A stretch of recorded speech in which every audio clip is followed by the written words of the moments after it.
今日这是中秋节，这个会记额头看月娘，这是经过8冬才拄到真正的月圆，也就是讲农历15拄到满月，这真难得。是讲什么所在才有法度欣赏到月娘？气象局表示讲，时间啊愈晚，欣赏到机会就愈大。不过东南部甲马祖分量较济，赏月爱看运气。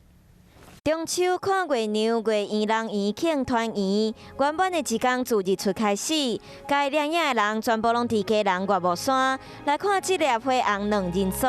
中秋节除了看月娘，嘛会使看超级太阳。太阳自家人港外堤灯塔后壁升起，和岳母山国门灯塔变做一条线，变做真水的国门灯塔探日。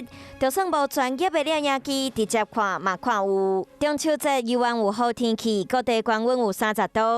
北部地区甚至会有34度到35度，不过要是要注意过到了后会落雨。在各地的山区、近山区的平地，还有大台北地区，今天都是要留意会有午后雷阵雨发展的一个前行。如果午后的一个云系它消散比较慢的话，要看到月亮的时间点可能会延后一些。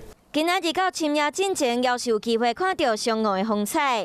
气象局公布的赏月指数显示，西半部地区因为有局部雷阵雨，落雨时间可能到暗时。不过要是有机会看到月娘，整体来讲，赏月指数也是真悬。东南部地区阁有离岛的马祖云较济，想要看到月娘，需要一寡运气。东部以北地区在晚间之后，云量可能会有些增多的情形，而在半夜一直到明天的清晨。